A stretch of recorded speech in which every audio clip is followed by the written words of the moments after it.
Hello there, thanks for tuning in. I hope you're having yourself a great day. I am, because today we are in Geppetto's workshop to check out another Pinocchio book.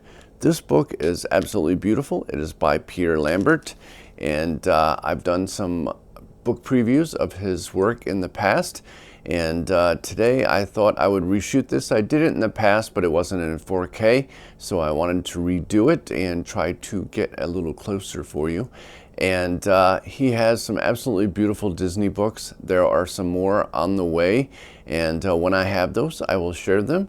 And but we're going to go ahead and take a look at these. The book basically features all the, well, not all, but a bunch of original concept drawings, animation cells, backgrounds, and so on that were used in the movie, and they are absolutely gorgeous. If you're an art fan or just a fan of Disney in general, I think you'll absolutely love this book.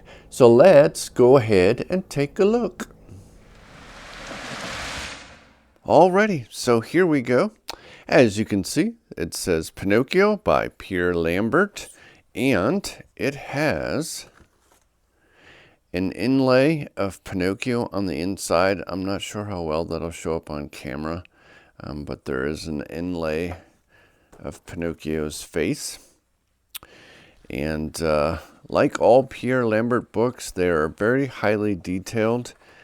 They basically show you concept drawings, background paintings, and animation cells, sometimes together, sometimes without. This one here is a great example. This is a serograph. Unlike an actual animation cell, usually animation cells are inked on the front and then painted on the back, whereas this one is printed directly on here or silk screened in one process. And if only that was the way back then, it would have saved a lot of time, I guess. But as you can see, it has this beautiful background, and then you can put the cell over it, and you've got Jiminy Cricket laying on a violin. And usually there's a acknowledgement and then a forward, which has this particular one is in English. They aren't always. But when they're not, there is sometimes, depending on where you buy it, there is a slip that goes along with it that has English translation. However, this one here, I was lucky enough to have an English version. And this is the beginning of Pinocchio. And here's the concept art of Jiminy Cricket, which the evolution of him is quite interesting. Here is a pan setup where basically the camera would pan through the village in the intro, and here's another. There are a bunch of different fold-outs. You got to be careful when you're putting them back in that you don't put them the wrong way, because they can get pinched. Later on, it happened in one of my pages. But here you can see the concept art, and then the final piece illustration. A lot of these pictures are from the Disney archives. They're sometimes also from auction houses and from personal collections of people who collect Disney art. And I wish I had some of this original art. Unfortunately, I do not. A lot of this is in the Disney Research Archives. And sadly, at the beginning when Disney started doing animation, to save money, they actually cleaned off the animation cells and reused them. So that's why there's not like a ton of animation cells from Steamboat Willie and other stuff around that time. These are beautiful background paintings. The cells would be put over them, either Geppetto or Pinocchio on the bench.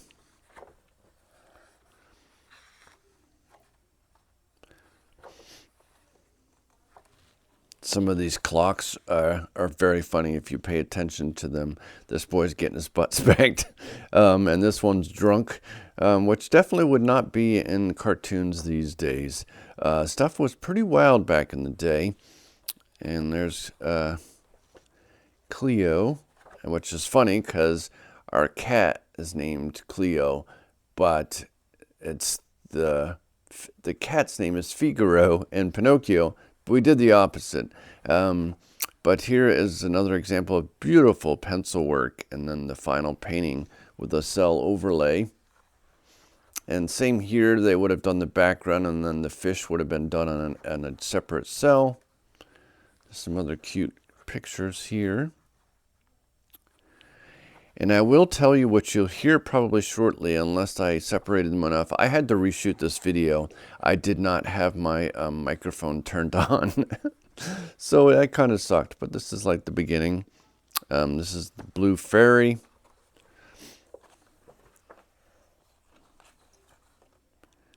And of course, early Disney used human reference, so where they would normally actually shoot scenes with real people and actresses, and then they would use those as reference to do the illustrations or cell drawings and such.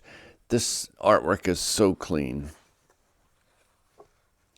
And these are probably close to the final drawings that were used to be inked onto the cell.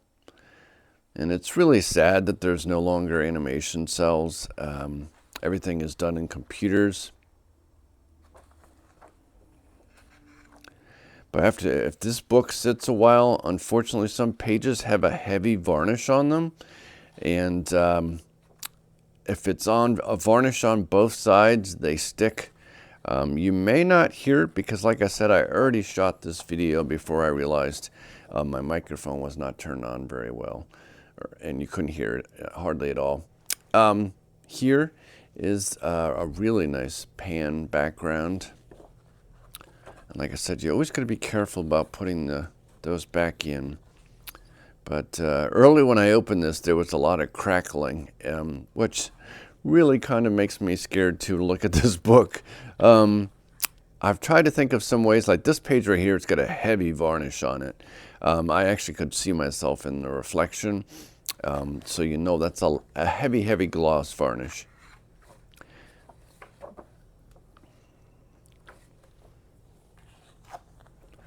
And Pinocchio is one of my favorite movies. I did some paintings in the past. I want to do some new ones for myself. Sadly, I never kept any of my artwork. I always gave it to others. I'm trying to make sure I don't squish this. This is Pinocchio on the way to school. Of course, as you know, he gets himself in trouble from mischievous people, and he didn't listen to his conscience.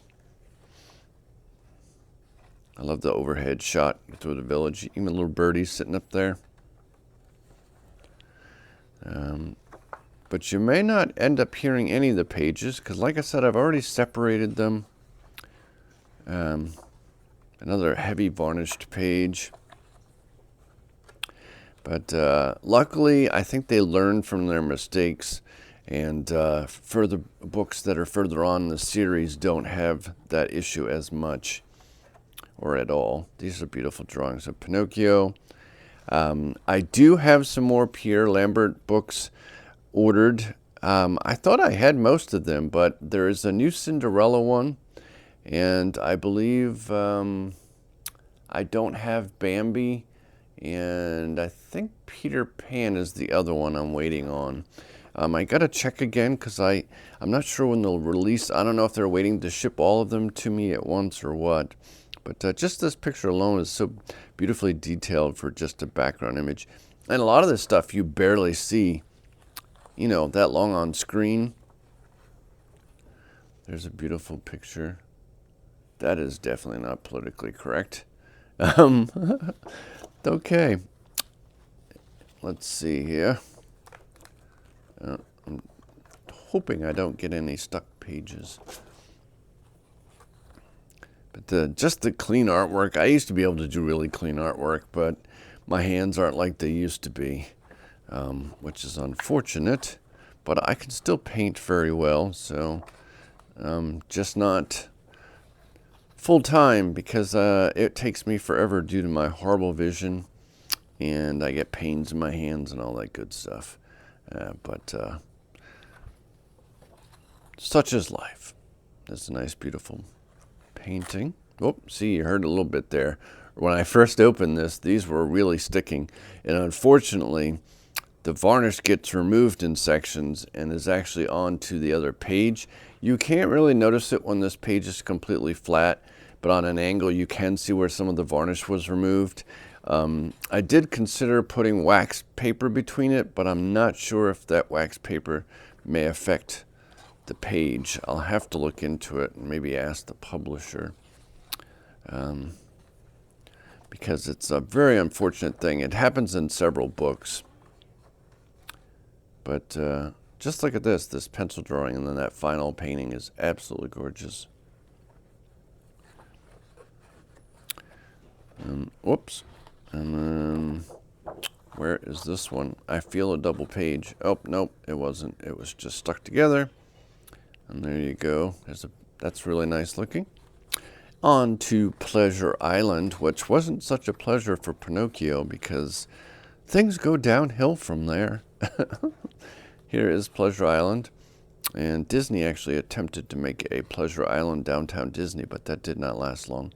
This reminds me of the Crystal Palace, where you have the Winnie the Pooh lunch, or breakfast, I should say, with the characters. That is a lot of fun. But look at this gorgeous art. It almost looks like a photograph. And like I said, you barely even notice some of this stuff. I mean, it's on screen for a short time sometimes. But yeah, unfortunately, I can see where the varnish removed some of from the previous. Kids do not smoke. A very, very bad habit. I do not smoke. Never have. I saw what damage it did to my mother. My mother sadly died of cancer, and she used to smoke. It'll be actually, I didn't even, it was January 3rd. She passed away. It's been 3 years, January 3rd of this year. Probably because I was crying so much about it beforehand, I actually didn't think about it. But I'm always thinking about my mother. But these are beautiful drawings. Just such clean work. Beautiful, beautiful work. Alrighty. The Belly of Monstro. A lot of this artwork was revolutionary in regards to the type of detail and realistic water and everything. Had to been crazy time consuming, but it was beautiful. They did a lot of different tests, and they learned as they went. As with anything in life, you learn as you try more. Some more beautiful work. When Geppetto's back with Pinocchio. And here's some more really nicely done artwork. And there's Monstro. And then these cells are, like I said, these are from Christie's, which is an auction house. Some really cool drawings. And that is it. The rest, I believe, is just talking about the end of the book or movie.